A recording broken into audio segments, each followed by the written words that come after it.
Assalamualaikum warahmatullahi wabarakatuh. Selamat datang kembali di channel Sahroni, kisah horor dan ironi. Terima kasih sudah meluangkan waktu untuk menonton konten kami hari ini. Sebelum kita masuk ke cerita yang mendebarkan ini, kami ingin menyampaikan bahwa semua kisah yang kami bagikan adalah karya fiksi belaka. Jika terdapat kesamaan nama tokoh, tempat, atau kejadian dengan kehidupan nyata, kami mohon maaf sebesar-besarnya karena hal tersebut tidaklah disengaja. Bersiaplah untuk memasuki dunia yang penuh dengan ketegangan, misteri, dan ironi yang akan membuat kalian merinding. Pastikan kalian sudah menyiapkan mental dan jangan lupa untuk like, subscribe, dan nyalakan notifikasi agar tidak ketinggalan cerita-cerita seru lainnya dari Sahroni. Tangkap! Tangkap! Suara itu memecah malam. Gang sempit di kampung pinggiran kota bergetar oleh langkah kaki yang berlari memburu sesuatu. Seekor babi hitam sebesar anak sapi menyelinap di antara jemuran yang bergoyang tertiup angin, menyambar bayangan seperti isyarat. Matanya merah, licin, berkilat oleh sinar lampu neon yang remang-remang. Dia masuk ke halaman Bu Aning, teriak seorang pemuda, "Jangan biarkan lolos." "Itu babi ngepet," sahut yang lain di balik pagar seng yang berkarat. Babi itu berhenti sejenak dan menoleh. Menghembuskan napas serak, matanya menyalip wajah-wajah yang tegang di luar pagar. Lalu, ia melompat, menghilang. Orang-orang memaki, dorongan panik, dan ada yang berbisik, harta siapa lagi yang diisapnya malam ini? Di sebuah rumah kontrakan yang kusam, jauh dari kerumunan, seorang perempuan duduk di tikar pandan. Di hadapannya sebuah lilin menyala, kecil tetapi suaranya seperti mendesis, minyaknya menetes pelan ke piring seng. Perempuan itu menggenggam lututnya erat-erat, bibirnya bergetar, "Lilinnya jangan padam, Dewi. Apapun yang terjadi, jangan padam." Suara seorang lelaki tua berambut perak, duduk di sudut ruangan, menatap lurus nyala api. "Pak Marwan, aku takut," bisik Dewi. "Takut nanti saja. Kau ingin Roni pulang utuh kan?" Dewi mengangguk. Lelaki tua itu meraup abu dari mangkuk kecil dan meniupnya pelan. Abu itu melayang, seolah menari, bertemu dengan nyala lilin yang menyala lebih terang. Dari sudut langit-langit, sesuatu tertawa lirih. Bayang-bayang merambat seperti jari yang panjang. "Siapa di sana?"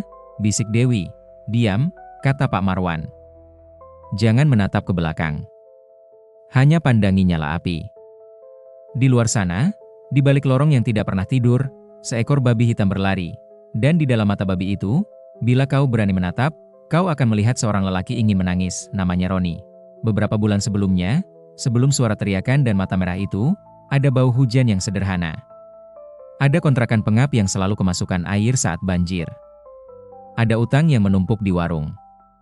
Ada ibu yang jatuh sakit dan butuh biaya untuk cuci darah. "Bang," panggil Dewi pelan. "Beras tinggal untuk besok pagi." Roni menatap ponsel yang retak di sudutnya. Akun peminjaman online tak lagi bisa meloloskan angka. Di luar, anak-anak tetangga memainkan kelereng, riuh kecil yang membuat dada Roni makin sesak. Nisa, adik Roni yang baru lulus SMK, memeluk bantal di lantai. "Bang, lowongan di pabrik, ditutup." Suara Nisa pelan, "Semua ditutup." Roni mengangkat bahu, mencoba tersenyum. "Tenang. Abang cari jalan." "Jalan?" Dewi menahan air mata. "Jalan apa, Bang?" Saat itu, seseorang mengetuk pintu. 3 kali, pelan, seperti mengetuk ke dalam dada. "Assalamualaikum," suara berat. "Boleh bicara?" Roni membuka pintu. Lelaki tua, kulit legam, mata tajam, berdiri dengan tongkat kayu pendek. Di bajunya, aroma minyak gosok dan tembakau. Orang memanggilnya Pak Marwan. Dahulu ia pernah kaya, tiba-tiba. Kini ia tampak seperti menggales bekas kilau yang redup. "Waalaikumsalam." "Ada apa, Pak?" Pak Marwan menatap ke dalam rumah, pada ember di pojok, pada pakaian yang tak sempat disetrika, pada Dewi yang menunduk. Ia mendongak sedikit. "Aku dengar kau butuh uang, Ron." "Semua orang butuh uang, Pak," sahut Roni. "Apa Bapak mau menawari kerja?" "Bukan kerja, tapi hasilnya seperti kerja ribuan malam." Dewi menyelipkan kalimat, "Maaf, kami tidak butuh." "Dengar dulu," potong Pak Marwan. "Yang kubawa bukan tawaran indah. Ini tawaran pahit yang dibungkus manis, dan manisnya cepat sekali habis." Nisa berdiri. "Pak, kalau mau jualan asuransi, langsung saja." Pak Marwan tersenyum tipis. Pesugihan. Kata itu jatuh seperti batu ke dalam sumur. Tidak ada suara percik, hanya dingin yang terangkat dari permukaan. Bapak bercanda? Roni tertawa hambar. Mataku sudah melihat banyak, kata Pak Marwan. Babi ngepet. Jaga lilin. Kau berlari, dia duduk. Kau bawa pulang uang, tapi kau juga membawa pulang sesuatu yang lain. Itu yang tak pernah orang hitung. Pergi, Pak, kata Dewi. Kami takut. Kami mau yang halal. Halal itu mulia, tapi lapar itu galak, sahut Pak Marwan tenang. Aku tidak memaksa. Aku hanya pengantar. Yang memutuskan bukan aku. Ia melangkah pergi. Namun di depan pintu, ia berbalik. Kalau suatu malam kau mendengar suara koin berjatuhan dari plafon, jangan kaget. Itu artinya mereka sudah mendengar namamu. Setelah ia pergi, rumah itu terasa lebih sempit. Bang, jangan dengarkan, kata Dewi. Roni mengangguk. Tapi malam itu, saat semua tidur, ia menatap profil ibunya di ponsel, nomor BPJS, jadwal cuci darah. Dia menatap kosong sampai subuh. Di luar, kucing berkelahi. Di atas plafon, sesuatu terdengar berderik koin jatuh. 1, 2, 3, Bang. Dewi terbangun. Kau dengar itu? Roni berdiri pelan, memegang kursi. Ia menatap langit-langit yang menghitam. Suara koin jatuh lagi, seperti hujan yang bersikeras mengetuk pintu. Malam berikutnya, Roni mengetuk rumah Pak Marwan. Aku tahu, kata Pak Marwan sambil membuka. Masuk. Aku butuh uang untuk ibu. Untuk kontrakan. Aku akan balas. Aku akan kerja setelah ini. Tidak ada setelah ini, ucap Pak Marwan lirih. Kalau kau masuk, pintunya selalu terbuka untukmu. Seperti mulut yang tak henti mengunyah. Roni menelan ludah. Ajari aku. Bersiaplah untuk melihat dirimu yang lain. Ruangannya sempit, purnama menggantung di luar. Di lantai, lingkaran kapur. Lilin, piring seng, mangkuk kecil berisi darah ayam, segelas minyak, dan sepotong kain hitam. Dewi harus jaga lilin, kata Pak Marwan. Yang menjaga harus orang yang paling percaya pada orang yang berlari. Dewi memandang Roni. Bang, jangan. Nisa, kata Roni memelas. Jaga ibu. Aku cuma butuh beberapa malam. Aku tahu kau lelaki baik, Ron, kata Pak Marwan. Karena itu kau akan paling hancur saat menyeberang garis ini. Bapak ini menakut-nakuti. Roni memaksa tertawa. Kau pikir aku tidak takut setiap kali mengajari? Mata Pak Marwan berair. Tapi aku juga pernah lapar, Ron. Ia memulai, berbisik dengan bahasa yang tak dipahami. Suara angin masuk dari sela dinding. Lilin bergetar, lalu tenang. Roni duduk di dalam lingkaran kapur, menggigit bibir, menahan gemetar, pejamkan mata, kata Pak Marwan. Dengarkan suara yang memanggil. Kalau ada suara mengajak pulang, jangan dengarkan. Kalau ada yang menawarkan jalan pintas, tolak. Pergilah seperti pencuri yang tak ingin dikenal. Di tubuh yang lain kau akan tergoda, jangan berhenti. Jangan biarkan lilin padam, bisik Dewi. Roni mengangguk. Ia menarik napas dalam di luar, kembang liar menggesek dinding. Mulai, kata Pak Marwan. Ia menyalakan kain hitam dengan ujung lilin, dan aroma pahit memenuhi ruangan. Ia memercikkan minyak ke lantai, mengusap dahi Roni dengan darah ayam. Terima atau tidak? Terima, suara Roni goyah. Terima atau tidak? Terima. Terima atau tidak? Ter, sesuatu mengguncang punggung Roni. Ia jatuh, bukan ke lantai, melainkan ke dalam tubuh yang bukan miliknya. Gigi. Lidah tebal. Tubuh licin. Mata merah. Roni membuka mata, dan melihat sudut rumah dari ketinggian rendah. Ia meringkik. Suara yang keluar bukan suara manusia. Ia bangkit, 4 kaki, dan dunia meledak dengan aroma. Uang, lemak, besi, keringat, rasa takut, rasa lapar. Ia berlari menerobos lubang di dinding yang seolah sudah menunggu. Di belakangnya, Nyala lilin berdenyut seperti jantung. Bang, suara Dewi samar. Aku di sini. Di jalan, malam mekar. Halaman-halaman rumah seperti punggung-punggung ikan. Di atas genteng-genteng, sesuatu terbang. Suara bergelak, lirih dan berlapis. Kau yang baru, bisik suara perempuan yang nyaring, nyaris tertawa. Harum janji. Roni menoleh. Di atas tiang listrik, sekelebat kain putih. Rambut panjang, wajah pucat, bibir beku tersenyum. Kuntilanak. Ia menatap Roni dengan mata yang tak berkedip. Aku tidak mencarimu, ingin kata-kata itu keluar, tapi yang terdengar hanya geraman. Kau mencari uang, bisik kuntilanak. Kau tahu yang kau ambil bukan angka, tapi napas. Aku, butuh, Roni merintih dalam hatinya, kuntilanak menurunkan wajahnya. Kalau begitu, ikut aku. Ia melayang, menunjuk rumah-rumah. Di situ, perempuan menyimpan uang belanja di kaleng biskuit. Di sana, lelaki tua menyembunyikan pensiunnya di bawah tikar. Di sudut itu, ada bayi. Jangan mendekat ke bayi, ia punya cahaya. Roni berlari mengikuti, terengah. Di balik pagar bambu, seekor pocong duduk.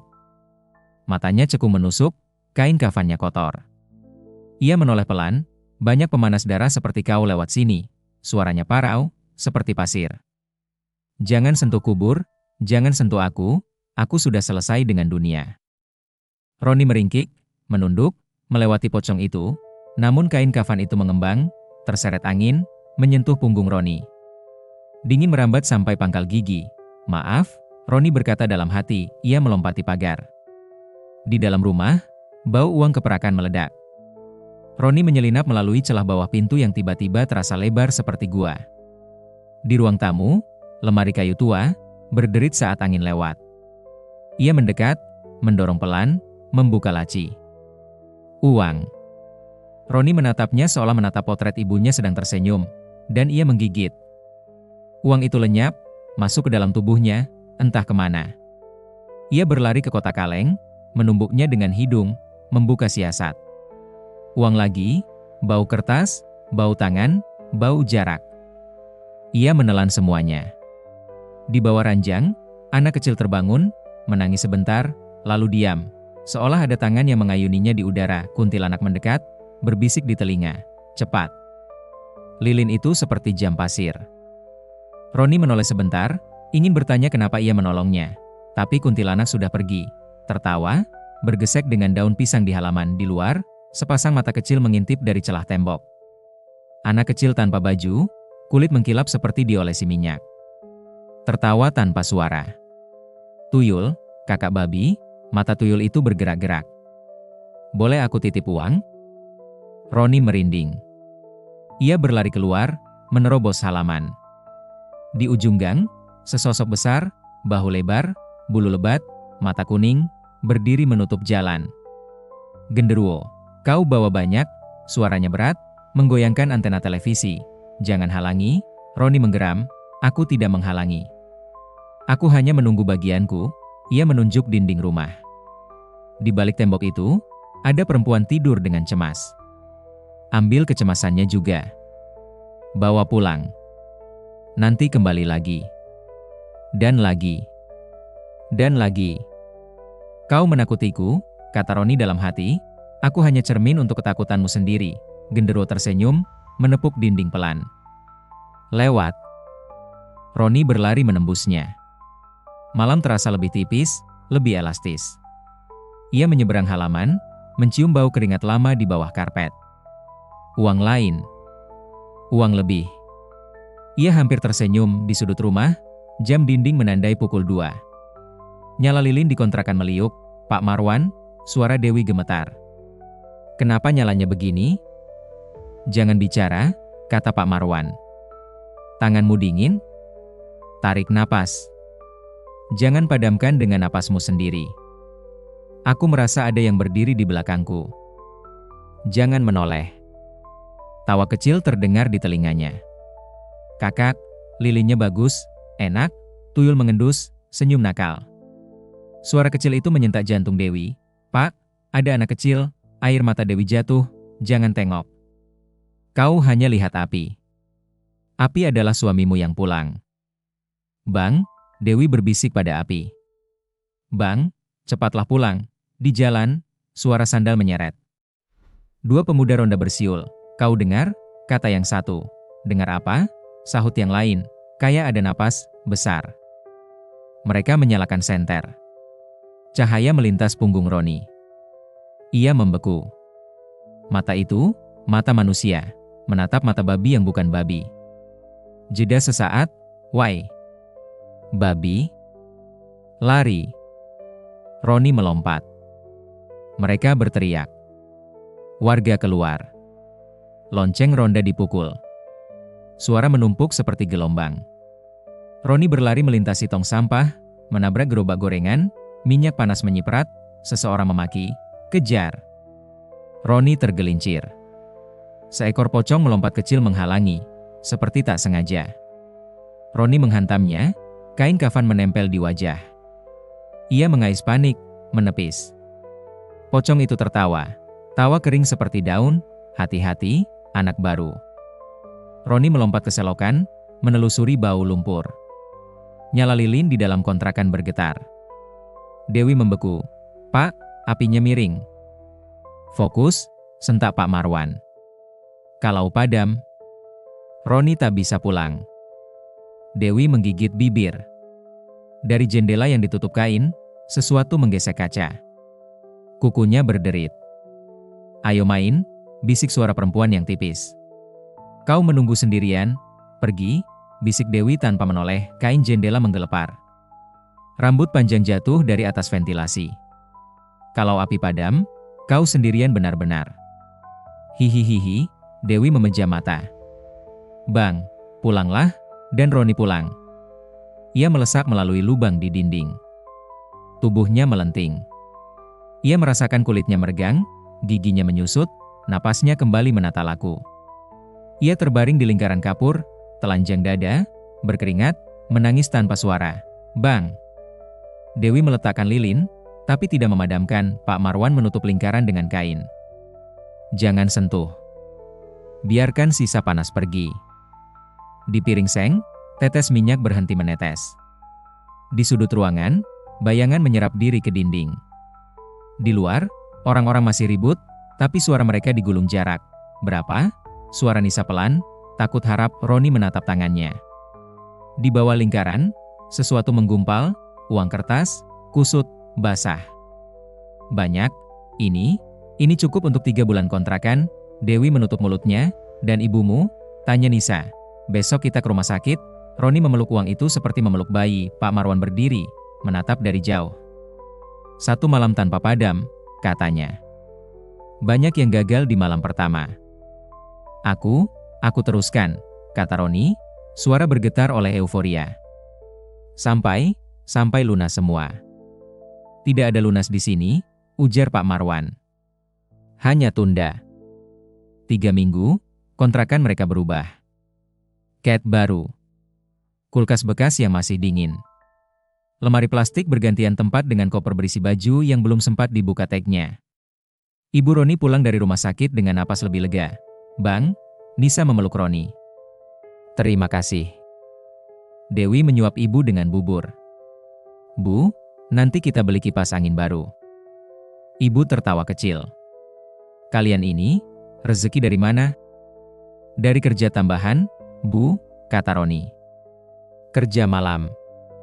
Di luar, orang-orang mulai bertanya, Roni kok tiba-tiba mampu ya? Aku lihat istrinya beli beras karungan. Ada yang bilang malam-malam ada babi lari-lari. Ah, gosip. Namun gosip adalah api kecil, ditiup sedikit, ia jadi obor. Dan obor itu menunggu minyak. Malam ke-14, Roni bersiap lagi. Dewi duduk di depan lilin, kali ini lebih tenang. Nisa membuai ibu yang tidur. Pak Marwan lebih pucat. Ada yang berbeda? Tanya Roni. Semakin banyak kau bawa, semakin banyak yang memperhatikan, jawab Pak Marwan. Mereka suka calon-calon seperti kau. Mereka? Roni menelan ludah, yang kau temui di jalan, mata Pak Marwan sayu. Dan yang belum kau lihat. Roni menutup mata. Aku akan cepat. Lilin menyala. Nyala seperti lidah yang menjilat udara. Roni kembali jatuh. Babi hitam kembali berlari. Malam ini, jalan-jalan lebih sempit. Bayangan lebih tebal. Di atas kabel, kuntilanak menunggu, melambai dengan kuku panjang. Kau kembali, katanya manis. Aku, perlu banyak, pikir Roni. Ambil di rumah ujung gang. Ia menunduk, berbisik, tapi jangan buka lemari yang ketiga. Kenapa? Tanya nanti. Roni melompat pagar. Ia menyelinap ke rumah ujung gang, rumah kontraktor yang jarang pulang. Di ruang keluarga, lemari besi. Laci-laci. Laci pertama, uang. Roni menelannya. Laci kedua, perhiasan. Ia menelan wangi emasnya. Laci ketiga, foto keluarga. Wajah anak laki-laki tersenyum, gigi ompong. Roni merinding. Kau tidak dengar aku? Suara kuntilanak tiada jelas. Jangan. Tutup. Tapi di bawah foto, amplop coklat. Tebal. Roni memaksakan hidungnya, membuka amplop. Bukan uang. Potongan kuku. Rambut. Kain putih kecil berbau melati. Dan seutas benang merah. Sesuatu merayap di kulit Roni, keluar. Suara bariton di belakangnya. Roni menoleh. Genderuwo mengisi ambang pintu, menunduk agar tidak menyenggol langit-langit. Kau serakah, katanya. Serakah itu bau yang kusuka. Tapi serakah juga bau yang membuat orang-orang menoleh. Roni meloncat, menggigit amplop itu. Ia lari. Di halaman, 3 lelaki sudah menunggu dengan jaring. Senter menyala. Dapat. Roni menghindar, tapi salah satu ujung jaring menempel di kakinya. Ia terguling, menyenggol pot tanaman. Kuntilanak menjerit tertawa, melayang turun, menghalau dengan kainnya. Jaring tersibak oleh angin yang tanpa arah. Lelaki-lelaki itu menoleh ngeri, namun tidak menyerah. Kejar. Roni memaksa berlari. Di punggungnya sesuatu mencakar. Pocong menatap dari ujung lorong, seperti jengkel. Kalian ini ribut. Roni jatuh ke selokan lagi, mempertaruhkan malam pada lumpur. Di kontrakan, lilin berkedut. Pak, aku mendengar seseorang mengendus di leherku. Dewi bergidik, jangan hiraukan. Tuyul tertawa, menggigit ujung kerudung Dewi, bermain-main. Kakak tunggu siapa? Api enak, ya? Air mata Dewi jatuh menetes dekat api. Nyala mengecil sekejap. Astag, jangan. Pak Marwan membentak. Tahan. Di luar, angin menutup. Roni mendorong dirinya melalui lubang di dinding, pulang ke tubuh yang selalu menunggu. Ia kembali, dengan tenaga halus yang tersisa. Ia terbaring, dada naik turun. Aku kena jaring, katanya terengah. Aku hampir padam. Dewi memeluk lilin seperti memeluk anak. Pak Marwan duduk. Malam-malam ke depan akan lebih sulit. Berapa lama lagi? Tanya Nisa. Apapun yang kalian beli, apapun yang kalian makan, ingatlah, setiap lembar punya bayangan, kata Pak Marwan. Bayangan itu suka pulang. Seminggu kemudian, rumah tetangga yang ujungnya selalu gelap tiba-tiba ramai.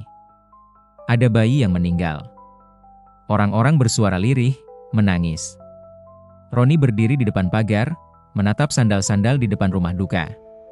Dewi memegang lengan suaminya. Bang, kita bantu apa yang kita bisa, bisiknya. Roni mengangguk, meletakkan uang dalam amplop, mendorongnya ke tangan ibu yang kehilangan. Ibu itu memeluknya, menangis tanpa suara. Ada getaran kecil di jari Roni. Ia menoleh. Di pohon mangga dekat rumah itu, kuntilanak duduk, menatap. Bukan tertawa, jangan menatapku begitu, bisik Roni di dalam kepalanya. Aku tidak menertawai, jawabnya, wajahnya lembut aneh. Aku menunggu kau mengerti. Mengerti apa? Uangmu bisa membeli kain kafan, katanya, tapi tidak bisa mengembalikan napas. Roni beringsut. Di tanah, kelereng anak kecil berkilau. Tuyul berjongkok, memutar kelereng, tertawa, berhenti saat Roni melangkah. Main? Roni menahan amarah, menggertakkan gigi. Pergi. Tuyul meringis. Marah kalau diajak main, nanti kita main malam-malam di tempat lain, ya. Kabar babi ngepet merambat seperti jamur di tembok lembab. Orang-orang tak tidur. Di persimpangan gang, pemuda ronda menyiapkan jala baru, lebih kuat. Mereka merebus paku dalam wajan, entah untuk apa. Anak-anak dilarang keluar malam. Ibu-ibu memindahkan uang ke tempat yang lebih dalam. Lelaki-lelaki dewasa berbisik putus asa tentang rezeki serat. Kalau tertangkap, kita potong, biar manusia siapa yang jadi, kata seseorang, benar. Biar terbongkar aibnya. Roni mendengar, keringat dingin membasahi punggung. Pak Marwan menatapnya lama. Berhenti, kata Pak Marwan pelan, aku, belum bisa. Roni menunduk. Ibu masih butuh biaya kontrol. Kontrakan mau naik. Nisa, ingin kursus. Berhenti, ulang Pak Marwan. Sebelum kau tak bisa lagi. Pak, semalam aku mimpi, Dewi berkata, suaranya serak. Aku mimpi menyalakan lilin, tapi lilinnya punya mulut. Ia memanggil namaku. Pak Marwan memejam mata. Malam ini, jangan. Biar sepi dulu. Tapi malam tidak pernah sepi untuk orang yang sudah memanggil namanya sendiri di hadapan hal-hal yang lapar. Roni menunggu sampai pukul 2. Dewi tertidur di kursi, Nisa berselimut di lantai. Ibu mengigau lirih. Di luar, hujan turun sebentar, berhenti. Roni berdiri, menatap lingkaran kapur yang belum sempat dipel. Ia menatap piring seng yang sudah berkarat di tepinya. Di ponsel, notifikasi utang yang jatuh tempo, ia membangunkan Dewi dengan lembut. Sebentar saja, kata Roni. Aku cepat. Dewi memandang api dalam sumbu yang belum menyala. Bang, jangan malam ini. Sebentar. Roni memegang wajah Dewi. Kali ini terakhir. Kata, terakhir, meluncur seperti janji yang terlalu sering bertamasya. Pak Marwan mengetuk pintu. Ia sudah berdiri di sana, hujan memercik di ujung rambutnya. Jangan malam ini, katanya sekali lagi. Pak, Roni membuka, sekali ini. Aku janji. Pak Marwan menatap lama. Aku sudah melihat mata anak-anak yang tertawa saat api padam. Itu bukan tawa mereka. Itu tawa orang lain. Aku akan kuat, kata Dewi, menggenggam sumbu. Aku akan jaga. Mereka duduk. Lingkaran digambar ulang. Kain hitam, darah ayam, minyak, semuanya seperti teater yang etikanya sudah terlalu jauh. Mulai, kata Roni, mulai, ulang Pak Marwan. Suaranya patah, lilin menyala lagi. Api merunduk, lalu tegak, kecil tapi keras kepala. Roni menutup mata. Jatuh. Babi hitam bangkit malam ini, jalan-jalan seperti menunggu. Kuntilanak tak melambai, hanya mengikuti diam, rambutnya menyapu dinding. Pocong bersandar di tembok sambil menatap langit. Genderuwo tak tampak, tapi bau bulu basahnya seperti menempel di udara. Roni berjalan pelan, kali ini tak buru-buru. Ia menempel pagar, menajamkan hidung. Di rumah yang menggelap karena pemadaman listrik, Uang bernafas lebih cepat. Ia masuk, mencari, menggigit, menelan. Ia berlari ke rumah lain. Mengambil. Di kontrakan, Dewi menatap api begitu keras hingga matanya perih. Ada suara halus di sebelah telinganya. Capek, bisik seseorang. Tuhan. Dewi melepas napas pendek. Boleh aku pegang? Suara itu seperti anak-anak meyakinkan, biar tak jatuh. Tidak, Dewi mengguncang kepala. Tangannya berkeringat. Api meliuk. Kalau kau cinta suamimu, bagi sedikit untuk kami. Bisik lain, perempuan, dekat sekali, hampir mencium. Rambut menyentuh bahu. Kami juga rindu rumah. Dewi menggigil. Pergi, rasanya wangi. Api ini, tuyul tertawa, lebih wangi dari minyak rambut. Hihihi, Pak Marwan duduk, merapal sesuatu yang pelan. Ia menatap pintu, dan di ambang, sosok besar mengabur, menunggu. Genderuwo. Mata kuning menatap lilin, seperti kucing menatap tikus dalam toples. Jangan berani, kata Pak Marwan, lirih tapi tajam. Siapa yang berani? Aku hanya menonton. Balasnya. Tiba-tiba, pintu rumah tetangga terbuka, suara langkah-langkah banyak di gang. Sekarang, kita bagi 2 kelompok. Bang, Dewi meneguk pahit. Aku takut. Fokus, ucap Pak Marwan. Apapun yang terjadi di luar, itu bukan urusan kita. Di jalan, cahaya senter menyapu, jaring siap. Roni merapat ke tembok. Sepasang mata manusia bertemu mata babi. Tidak ada waktu untuk berunding. Roni melesat, dan jaring dilempar kali ini, jaringnya berat. Benang nilon terikat paku kecil di setiap simpul. Roni meronta. Paku-paku menembus kulitnya. Ia menjerit, jerit babi bukan jerit manusia. Orang-orang bersorak. Dapat. Kuntilanak melayang turun, menjerit panjang, menebar angin dingin. Senter meredup. Orang-orang merinding, tetapi mereka banyak, dan takut dijadikan bahan gosip lebih menakutkan daripada hantu. Mereka menarik jaring, menyeret Roni ke tengah lapangan kecil di ujung gang. Ada drum bekas di sana, ada tali, ada caci maki, ada doa sumbang, ada tawa gelisah. Bakar, teriak seseorang. Jangan, seseorang yang lain, berani sebentar. Bawa ke RT dulu. RT sudah tidur. Bakar. Di kontrakan, api lilin merunduk setengah. Angin entah dari mana menyusup dari celah pintu. Kerudung Dewi berkibar. Pak! Apinya, jangan ditiup. Tahan napasmu. Tahan. Pak Marwan hampir menangis, genderuwo tertawa kecil. Lihat. Api suka bermain. Kau, Pak Marwan menggertakkan gigi. Pergi. Bukan wilayahmu melarangku. Kain jendela tiba-tiba robek setengah. Rambut kuntilanak menyelusup, wajahnya pucat menatap api. Aku tidak menolong malam ini, katanya pada Dewi, suaranya seperti angin di kuburan. Aku menonton seperti kau. Setiap janji yang diucap di bawah cahaya akan meminta harga. Aku, Dewi menahan tangis, aku cinta suamiku. Cinta itu berat, bisik kuntilanak. Pertahankan api, atau dia pulang sebagai sesuatu yang lain. Di lapangan, Roni menggelepar. Paku-paku menembus kulit. Darahnya menodai tanah. Orang-orang mengelilingi, sebagian membaca ayat, sebagian memaki, sebagian merekam dengan ponsel. Jangan bakar, seorang lelaki tua di kerumunan menjerit. Kalau manusia, tahu dari mana? Pasti babi. Seseorang menendang perut Roni. Ia mengerang. Matanya berkaca. Di sela nyeri, ia melihat ujung lilin di kejauhan. Kecil, kecil, seperti bintang yang akan padam. Dewi. Ia memanggil tanpa suara, api itu goyah, Dewi menahan napas.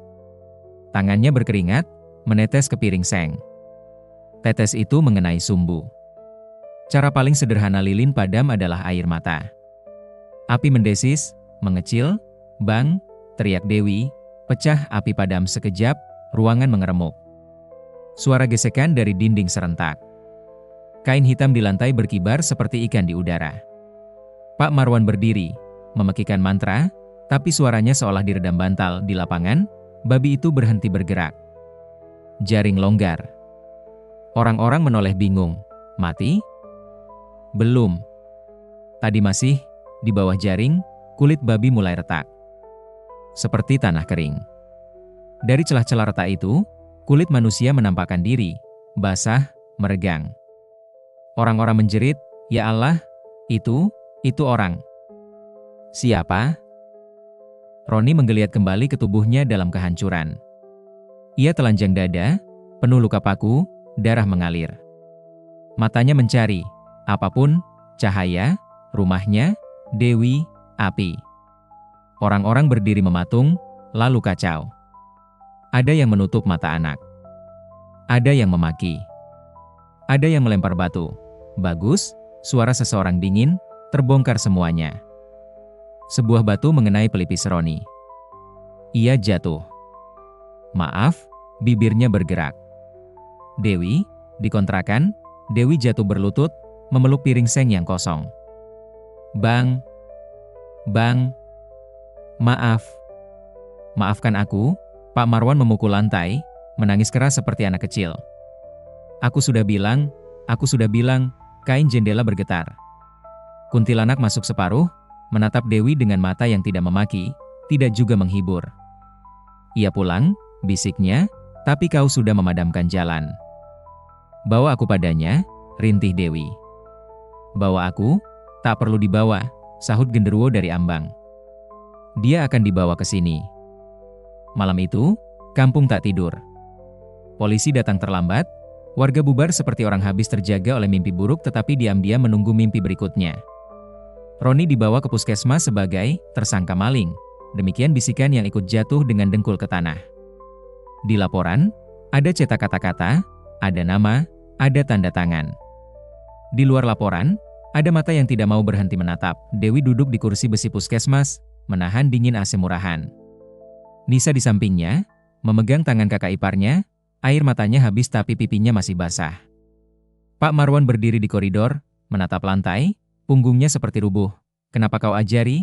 Tanya Dewi pada Pak Marwan, tidak marah, hanya hampa. Aku lapar, jawabnya, jujur kejam. Dan aku terlalu lama hidup di antara mereka yang lapar. Aku pikir, kalau kau tahu dari awal, kau akan lebih siap. Ia menatap Dewi.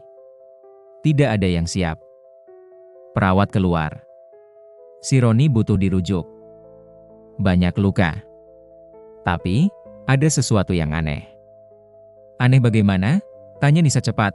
Detak jantungnya, kadang-kadang terdengar seperti 2, lalu 1, lalu 2 lagi. Dan, di perutnya, kami menemukan sisa-sisa sesuatu seperti rambut, bukan rambut di kepala. Dan ada bau, maaf, bau kandang. Dewi menutup mulutnya. Tuhan, bisa jenguk sebentar, kata perawat, tapi jangan lama. Mereka masuk. Roni tertidur, wajahnya pucat, bibirnya pecah. Kain kasa menambal luka-luka paku. Di dadanya, naik turun seperti kapal kecil di laut yang kepayahan. Dewi mendekat, memegang tangannya. Bang, maaf, suara Dewi pecah. Aku padamkan, aku padamkan. Roni membuka mata sedikit. Senyum yang tidak berhasil jadi senyum. Aku, yang minta. Maaf, suaranya hancur seperti kaca. Aku, serakah. Nisa mencium keningnya. Bang, ia menahan tangis, kita pulang, kita jual kulkas, kita, apa saja, asal berhenti. Roni menatap langit-langit. Dalam kenangannya, ia melihat lilin kecil yang padam. Ia melihat malam yang menatap. Ia mendengar tawa tuyul. Ia melihat rambut kuntilanak. Ia merasakan berat tangan genderuwo di bahu. Ia menutup mata. Aku, haus, katanya Dewi mengambil gelas. Saat ia akan menyuapkan, listrik puskesmas padam sekejap. Generator menjerit hidup. Lampu-lampu berkedip. Dalam gelap sepersekian detik itu, Roni mengerang. Ketika lampu kembali, di ujung tempat tidur tampak sekilas bayangan, seperti moncong babi yang menoleh. Lihat, bisik perawat pada rekannya, gemetar. Kau lihat? Mata saya mungkin, Roni terbatuk, darah sedikit. Dewi menahan, panik. Perawat mengambil alat, memanggil dokter. Suara orang menumpuk seperti piring. Dalam kekacauan kecil itu, dari sudut ruangan, sesuatu tertawa lirih. Api padam, jalan gelap. Kuntilanak berdiri di ventilasi, rambutnya hampir menyentuh lantai. Ia menatap Roni seperti menatap jendela lama. Di kanan, pocong condong, kainnya bergeser. Di belakang, genderuwo berdiri, kepalanya menunduk agar tidak menyentuh plafon. Tuyul menggoyang-goyang kakinya dari atas lemari. Pergi. Dewi menjerit pada udara kosong. Pergi. Orang-orang menoleh, heran. Perawat memegang bahu Dewi. Bu, tenang, Roni membuka mata, menatap hampa. Dewi, jaga, lilinmu sendiri, bisiknya. Aku akan, air mata Dewi turun lagi. Roni berhenti bergerak, suara monitor melengking. Perawat berseru. Dokter berlari. Ada tangan yang menekan dada. Ada kata-kata singkat, perintah, angka-angka. Ada yang memeluk Nisa. Ada yang menenangkan Dewi. Ada yang menatap Pak Marwan dengan benci yang tak disuarakan. Ada yang berpikir tentang babi, uang, malam, lilin. Detak jantung berhenti. Detak jantung kembali. Detak jantung hilang, ada jeda panjang. Lalu, sunyi. Dewi merosot, memeluk kaki ranjang. "Bang, jangan pergi." Kuntilanak menunduk, hampir menyentuh wajah Roni yang sudah dingin. "Rasa cinta dan rasa hampa adalah saudara," katanya tanpa suara yang bisa didengar manusia. Pemakaman berlangsung cepat, tanpa banyak kata. Orang-orang melirik-lirik. Ada yang berbisik mengucap doa tulus, ada juga yang berbisik memerah rumor. Hujan kecil turun, membuat tanah liat lengket di sandal. Ibu Roni tak berhenti beristighfar, lalu pingsan. Nisa memapah perempuan tua itu dari sisi. Dewi berdiri, matanya bengkak. Pak Marwan tidak tampak saat sore menggulung, gang kembali hidup, tapi berbeda. Di depan warung, ibu-ibu membahas tentang tanda-tanda. Di pos ronda, pemuda-pemuda yang dulu mengejar tertawa hambar. Di bawah pohon mangga, seekor kucing hitam duduk lama, menatap rumah Roni. Malam pertama tanpa Roni, Dewi tidak menyalakan lampu. Ia duduk di depan piring seng, piring yang sekarang kosong, pantulan wajahnya pecah oleh goresan-goresan karat. Di sudut ruangan, lilin-lilin yang pernah menyala kini dalam laci, menunggu. Nisa mendekat pelan. "Mbak, kau tidur di kamarku saja. Aku di sini. Kau butuh apa? Minum?" "Aku butuh suara," jawab Dewi pelan. Suara napasnya. Ada ketukan pelan di pintu. 3 kali. Seperti dulu, Dewi berdiri. Tangannya gemetar. Ia tidak membuka. "Assalamualaikum."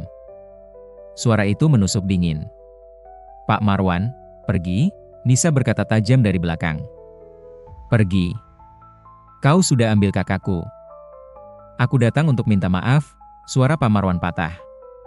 Aku akan pergi dari sini. Tapi sebelum itu, ku beritahu kalian, malam ini jangan buka jendela.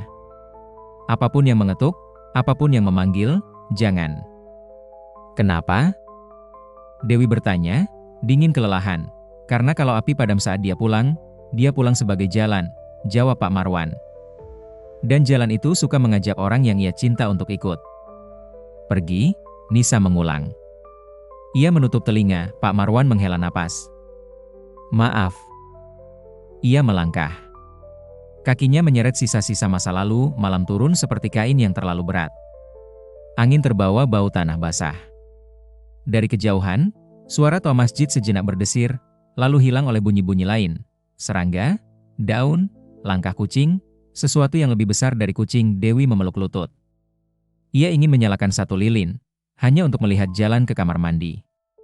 Ia meraba laci, menemukan batang kecil. Ia ragu. Kata-kata Roni kembali, "Jaga lilinmu sendiri." Ia meletakkan lilin itu. Ia menatap sumbunya. Ia tidak menyalakannya. Ketukan lagi. Kali ini lebih pelan. Dari bawah pintu, ada napas yang pendek, tersengal, seperti binatang. Ada gesekan hidung pada kayu. Ada bunyi, seolah koin dijatuhkan satu-satu. Nisa memegang tangan Dewi. "Jangan buka." "Bang," Dewi berbisik. "Kalau itu kau, tunjukkan aku." Di samping jendela, kain bergoyang. Rambut jatuh dari celah. Wajah pucat muncul, tersenyum samar. "Kau memanggilnya," bisik kuntilanak. Aku hanya, kalau kau menyalakan lilin sekarang, kau membuka jalan. Kalau kau biarkan gelap, jalan itu akan mencari sendiri." Dewi menunduk, menangis tanpa suara.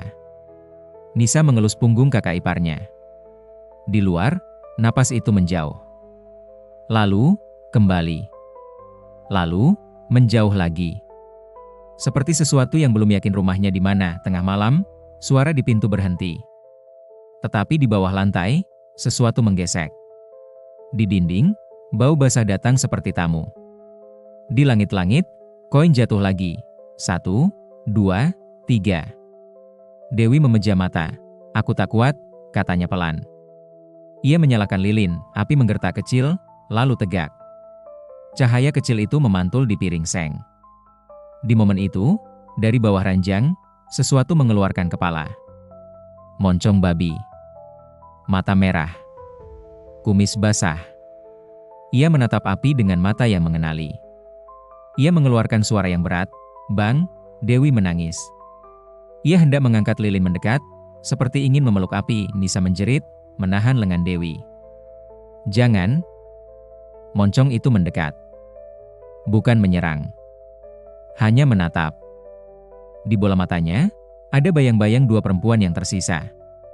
Ada ruang kosong di sampingnya yang seharusnya diisi lelaki. Ada keinginan yang tidak bisa menyusun kata. "Bang, kalau ini hukuman, ambil aku," suara Dewi parau. "Jangan aku hidup sendiri." Kuntilanak melayang-layang di luar jendela, menatap, menggeleng pelan. "Jangan kau minta itu." "Kenapa?" Dewi menantang, air mata panas. "Aku tidak punya apa-apa lagi. Karena kalau kau minta, mereka akan cepat sekali memberi." Di ambang pintu, genderuwo berdiri, mengisi seluruh ruang yang ada. Api itu, ia menunjuk dengan dagunya. "Jalan." Dewi menatap lilin. Api tenang. Angin dari celah jendela menggoda, tapi kecil. Nisa berbisik doa yang tak utuh, terputus di sana-sini. Moncong itu mendekat lebih jauh. Di bibirnya, ada serpih kain kasa. Di dagunya, ada bekas darah yang kering. Ia menyentuh piring seng. Piring bergetar. Api meliuk, sekejap memanjang, lalu kembali kecil. "Bang!" Dewi mengangkat lilin lebih tinggi. Di saat itu, pintu tiba-tiba bergetar. Orang-orang berlari di luar. Suara ramai, "Itu rumahnya. Itu rumahnya." "Siapa?" Nisa panik, "Tetangga." Dewi gemetar. Mereka dengar kabar, moncong itu mundur. Mata merah itu beralih dari api ke pintu. Dalam satu garis waktu yang rapuh, tiga hal saling mengejar. Ketukan keras di pintu, angin dari jendela yang lebih kencang, dan tangan Dewi yang gemetar memegang lilin. Api bergoyang. Dewi berusaha menutup dengan telapak agar angin tak menggoyang. Panas menyentuh kulit. Ia meringis. Tangan berkeringat. Tetes jatuh. Sumbu mendesis, "Dewi!" Nisa berteriak, api padam. Untuk kedua kalinya, dalam gelap yang seketika terlalu total, sesuatu mendesah panjang dari bawah ranjang. Suara itu bukan lagi suara babi. Bukan juga suara manusia. Itu suara sesuatu yang kecewa dan lega sekaligus. Pintu didobrak. Orang-orang masuk, senter mengiris gelap. Mereka menjerit melihat mata yang bersinar di bawah ranjang. "Babi! Babi ada di sini." Senter-senter menggores malam. Tangan-tangan meraba. Ada yang mengangkat balok. Ada yang menendang. Ada yang melempar sesuatu. Moncong itu mundur semakin dalam, tapi rumah terlalu kecil untuk menyembunyikan sesuatu yang sudah terlalu besar. "Tarik! Bunuh! Sudah ambil uang kita!" Dewi menjerit, melindungi wajahnya dengan tangan. Nisa memukul siapapun yang terlalu dekat, menangis, memaki. Dalam kekacauan, piring seng terinjak, penyok, memantulkan senter seperti mata kecil yang panik. Dalam gelap, seseorang memantik korek, "Kita bakar saja. Biar tak bisa kabur." Api kembali menari. Bukan lilin, kain gorden. Nyala merambat, cepat, rakus. Orang-orang mundur setengah, bingung setengah, terlalu lambat untuk memutuskan. "Air! Ambil air! Jangan biarkan keluar." Asap menggapai langit-langit. Kuntilanak melongok dari jendela, wajahnya tiba-tiba tampak sedih. Pocong menunduk. Genderuwo menghela napas panjang. "Kalian ini selalu lapar," ia bergumam. Api memanjat ke atap, membelah malam menjadi oranye dan hitam. Di bawah ranjang, mata merah itu berkedip pelan, lalu hilang. Saat asap menghitamkan semua hal, saat panas menampar pipi, saat suara orang-orang jadi seperti suara mesin yang rusak, Dewi merayap, mencari napas, mencari sumbu, mencari apapun yang bisa ia pegang dari hidup yang meluruh. "Dewi!" Nisa menariknya, batuk, air mata dan asap bercampur. "Bang!" Dewi memanggil terakhir kalinya, atau mungkin memanggil dirinya sendiri. Sebagian orang lari keluar, sebagian mendorong masuk, sebagian memikul ember, sebagian memaki. Dalam tumbukan suara itu, di titik di mana malam merasa paling berhak atas segala, sebuah balok runtuh gelap, Pagi menemukan gang dalam warna abu. Kontrakan Dewi habis. Temboknya hitam. Bau hangus menyelinap ke rambut, ke baju, ke benda-benda yang tidak terbakar. Orang-orang berdiri melingkar, pelan, seperti mengepung sesuatu yang tak bisa mereka lihat. Di trotoar, sebuah piring seng penyok tergeletak. Di atasnya, bekas jelaga, dan jejak kecil seperti bekas kuku. Di sudut, seutas kain kerudung terbakar sebagian. Di tiang listrik, kusam, ada rambut yang menempel, tak jelas milik siapa. Kucing hitam duduk, menjilat kaki, menatap sekejap ke langit yang tanpa awan. Nisa duduk di ambang puing, lututnya kotor, wajahnya kosong. Ia menatap ke tengah bekas ruang tamu, mata mencari-cari. "Mbak," suaranya serak, "Mbak." Tidak ada jawaban. Orang-orang menyebar rumor seperti menabur benih. Dewi ikut terbakar. Ada yang bersumpah melihat mata merah di ambang sebelum langit menyala. Ada yang berkata, saat api padam subuh itu, ada suara perempuan tertawa pelan dan bayi menangis. Ada yang bilang mereka mendengar koin jatuh dari langit-langit rumah-rumah setiap jam 3 pagi. Sekarang, Pak Marwan berdiri jauh, tidak berani mendekat terlalu dekat. Ia memandang bekas rumah itu seperti menatap seorang anak yang ia tinggalkan di pasar. Seorang lelaki mendekat, menatapnya dengan mata yang dingin. "Kau puas?" Pak Marwan tidak menjawab. Ia menatap piring seng itu lama, lalu menengadah. Di atas kabel, kuntilanak duduk, menatap balik. Di seberangnya, pocong berdiri, diam. Di bawah tiang, genderuwo berjongkok, mata kuningnya menyempit. "Sudah," katanya pada mereka, pada dirinya. "Sudah." Tapi malam menolak kata, "Sudah."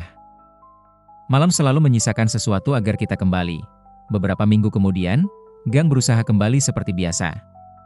Warung kembali buka. Ronda kembali tertawa. Anak-anak kembali main kelereng, merinding jika kelereng terlempar ke sudut yang terlalu gelap. Orang-orang komat kamit saat koin jatuh dari plafon, memutuskan untuk pura-pura tidak mendengar. Di pinggir gang, rumah baru mulai dibangun di bekas kontrakan itu. Tukang memukul paku, menyanyikan lagu lewat radio tua. Mereka tertawa. Tiba-tiba, salah satu dari mereka menghentikan gerak, menatap tanah yang dibongkar. "Pak, sini deh, ini apa ya?" Mereka menggali. Di tanah hitam, ada sesuatu yang tidak seharusnya ada. Sebuah lilin kecil, setengah, bekas terbakar, tertanam di tanah seolah seseorang menaruhnya di sana sebelum semua ini. Di sampingnya, sehelai rambut panjang terbungkus tanah, melilit sumbu. "Lempar," kata mandor, merinding. "Jangan simpan." Tukang itu melemparnya ke puing. Lilin jatuh, berguling, berhenti tepat di tepi piring seng penyok yang entah kenapa tidak diambil siapapun. Menjelang maghrib, angin datang lagi. Di perbatasan cahaya dan gelap, seorang anak kecil melihat sesuatu dari sudut mata. Bayangan babi hitam menyeberang gang, cepat, licin, dan, sejenak, menoleh. Di matanya, ada sinar sedih yang ganjil. Anak itu mematung, lupa bernapas. Saat ia boleh bersuara, ia berlari pulang, memeluk ibunya. "Mama," katanya. Babi itu, seperti pernah tinggal di sini." Ibunya tertawa, berusaha menenangkan. "Tidak ada babi. Kau hanya lapar." Di tiang listrik, kuntilanak mengelus rambut. "Kalian akan bilang begitu sampai kalian percaya," bisiknya, "tidak jahat, hanya lelah." Di bawah, pocong cahaya bulan menimpa kening kainnya. Genderuwo berdiri, menatap ke arah piring seng yang penyok. Di malam ke-30 sejak kebakaran, koin jatuh lagi. 1, 2, 3. Orang-orang menatap langit-langit dengan cemas yang beku. Di rumah ujung gang, amplop bertabur rambut bergerak sendiri di dalam laci, lalu berhenti. Di halaman, kucing hitam mendadak menggeram ke kegelapan, dan di antara semua itu, di tempat yang tidak sepenuhnya di sini dan tidak juga di sana, Dewi berdiri. Rambutnya menutupi sebagian punggungnya. Matanya basah, tapi senyumnya tidak bisa lagi ditemukan. Ia meraba dinding yang bukan dinding, mencari lilin yang tidak ada, memanggil nama yang sudah menjadi suara lain. "Bang!" Suara itu menjauh, mendekat, menjauh lagi. Di sisi lain, napas berat menanggapi. Ada sesuatu menunduk di kakinya. Bukan binatang, bukan manusia, bukan apapun yang punya nama yang betul. Ia mengelus kepala itu, menangis tanpa suara. Di jendela yang tak pernah bisa dibuka lagi, Kuntilanak menonton, memejamkan mata. Lilinnya jangan padam, katanya untuk kesekian kali, kepada siapapun yang masih percaya bahwa ada cahaya yang bisa menolak gelap. Tapi di gang itu, di kota itu, di negeri itu, orang-orang selalu punya alasan untuk melupakan kalimat terakhir sebelum semuanya padam dan malam pun kembali lapar. Terima kasih yang sebesar-besarnya sudah setia mendengarkan kisah sampai selesai. Kehadiran kalian adalah motivasi terbesar bagi kami untuk terus menghadirkan cerita-cerita horor yang tidak hanya menegangkan, tapi juga penuh dengan ironi kehidupan yang menggugah pikiran. Jangan lupa untuk subscribe dan aktifkan notifikasi agar kalian tidak melewatkan kisah-kisah berikutnya yang pastinya akan membawa kalian masuk lebih dalam ke dunia misteri dan keanehan yang menggelitik rasa penasaran. Sampai jumpa kembali di cerita selanjutnya. Semoga malam kalian penuh kedamaian, dan keberanian kalian tak pernah surut menghadapi kegelapan. Wassalamualaikum warahmatullahi wabarakatuh.